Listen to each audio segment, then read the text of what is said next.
कुछ पुराने एक्सपीरियंस दिखाते हैं। अभी एक्सपीरियंशियल चीजें बदल गई हैं। मैं तो छोटी छोटी खुशियों पे लेके जा रहा हूँ। ये तो जो खुशियां शेयर करते हैं ना सब अपने साथ, ये देखना भाई साहब, अभी ना स्वीट्स की आदत हो गई है, फर्स्ट क्लास की आदत हो गई है।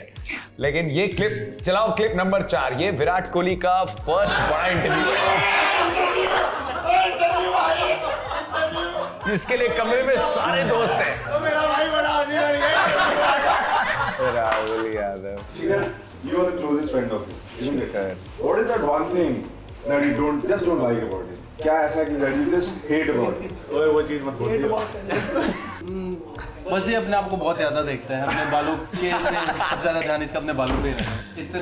इतने स्टाइलिश बाल हैं तो टाइम तो लगेगा ही। तो मैं भी आई थिंक इसके अंदर नेचुरल है वो, कि अपना स्टाइल खुद ही इसने डाला है, तो अच्छी बात है वो भी। How was the memory? This was amazing memories. Amazing. Happiness. मतलब what age? That would have been 19, 20. उस time पे. This is 2009.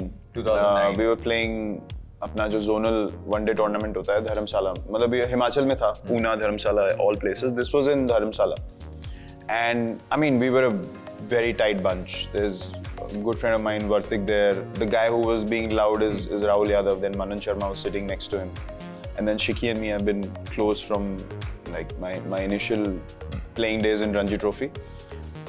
We were roommates as well for a long period of time. तो मतलब एक बहुत ही अच्छा माहौल होता था, मतलब हम लोग हंसी मजाक करते थे, एक दूसरे को हेल्प भी करते थे क्रिकेट वाइज। तो genuinely these guys were happy, you know, that I had already played for India till then, and I was performing well, so they were happy for me. Genuinely they were happy, and it was just a very nice time. कोई complications नहीं होती थी, आप cricket खेल रहे हो, बस आगे बढ़ना है, उसी की aspirations हैं, so it was very nice. 18 पे जो चीजें हैप्पीनेस देती थी, अब 34 पे कितनी अलग है। The idea of happiness, having traveled, और in fact we'll see another clip as well. क्योंकि ये moments बड़े कम मिलते हैं ना, जब पहले बंदे को होता है स्टार बनूंगा, फिर स्टार बन जाता है, फिर ढूंढता है जगह जहाँ स्टार को कोई recognize ना करे ताकि वो पुराना बंदा बन के निकले। This is I think you and Shikhar again. Yeah. ये साउथ अफ्रीका में है। Yes, this is Cape Town. This is Cape Town. This is just before New Year's, or actually after New Year's. तो भांगड़ा निकला है। हाँ, the next day माहौल था, music अलग बज रहा था, हमने कहा हम अपना थोड़ा सा टच डाल देते हैं। बट 18 में जो चीजें मतलब अब तो सोच में भी नहीं आती। What makes you happy now? मतलब सब कुछ देख के, कोई बाहर से देखे, obviously you had a great life, you had a blessed life, you're much more settled now. तो in comparison, पहले idea of happiness था और अब जो realization है, where are you? I feel happy when I go back home. That's all. I mean, that happiness is consistent. It is not dependent on some result or how the day has gone on the field. It is beyond everything. And very genuinely, even like if I have a day even between games, there's always a thought, यार match के बाद flight ले लेता हूँ. Like, you know, I just can't stay away from home. Like it eats me up. और बहुत जब आपका naturally transition, I mean obviously you know the feeling. जब naturally transition हो जाता है ना life में, उसके बाद बहुत मुश्किल होता है to keep up with the things that you're doing at 25, 26, 27. That's prime time. You're trying to build your career and you're trying to do this, that, whatever. That tapering off is so important. Otherwise, the quality of life just can dip down very quickly. Daughters. Oh my God. Daughters. मत याद दिलाओ भाई. हाँ.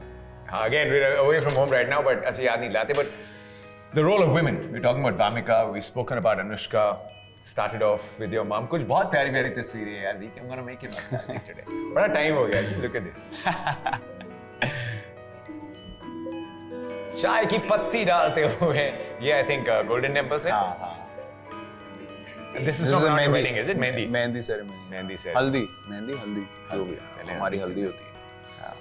तो first picture is obviously मुझे कोई recollection नहीं है, but it's a very special picture because you grow up and you don't really like, you have all those albums at home, but आपको जब sibling rivalry क्या मतलब, मेरे और मेरे भाई और बहन में तो बहुत एज का डिफरेंस है, 7 and 9. Between them it was 2, so they had more of a rivalry. For me it was like trying to fit in, कि मैं भी हूँ, you know, घर में मतलब ऐसा माहौल था, मैं अपना ही करता रहता था. अच्छा हो क्रिकेट पकड़ लिया, नहीं तो पता नहीं क्या होता हमारा.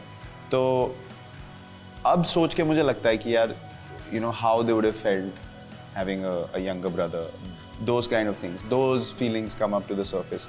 तो वो चीज़ें मुझे बहुत special लगती है. I want to सोच talk के. about. I want to talk about your mom because you know obviously Yeah. we know how the incident, your dad Yeah. shaped you up.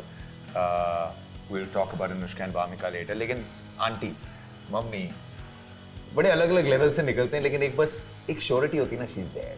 So tell me a little more about उनका role आपकी life में, आपकी upbringing में. Doesn't need to be cricket, just life में. You know, honestly, I'll be very honest. मतलब मुझे कभी I've always felt like that taking care of my mother is very important for me. This thing of like I've never really relied on anyone at home. I'm being very honest. मतलब I've got a lot of support and I've got a lot of love and care. But मेरे को कभी ये ऐसा नहीं feeling I because obviously I also understood the situation after dad passed away. That how much load would be on her too. So you can't sit there and think, she's still there. We had to kind of take care of the whole situation and make sure that she's okay. So I got into that space very quickly. So for me, even today, a small thing that can make her happy is the thing that makes me happy. अभी वो चीज़ नहीं है कि हाँ यार अगर कोई दिक्कत होगी ना तो because I don't, you obviously beyond a point you don't want to stress out your parents. वैसी मेरी पर्सनालिटी है तो उनकी तरफ से तो आज भी मतलब वो फ़ोन करेंगी, लोग फिटनेस की बातें कर रहे होते हैं, वो शाम को फ़ोन आ जाएगा मैच के बाद, इतने कमज़ोर लग रहे हो, कुछ खाते क्यों नहीं हो? तो मैंने कहा यार मैं एक तरफ मेरे को लोग पूछ रहे हैं आप क्या कर रहे हो ट्रेनिंग में, एक तरफ मेरी मम्मी बोल रही है पराठे नहीं खाते तुम, तो गाल देखें कैसे अंदर से चले गए. उनको लगता है कि कुछ मतलब मैं बीमार हूँ, उनको लग रहा है मैं 8-9 साल से बीमार हूँ, मुझे कुछ दिक्कत है मैं बता नहीं रहा हूँ उनको. So वो तो आज भी कंसिस्टेंट है. बट एक चीज़ तो है जब आप खुद पेरेंट बन जाते हो ना तो आपको अपने पेरेंट्स की अप्रिसिएशन बहुत ऊपर चली जाती है, तो या इट्स अ ब्लेसिंग.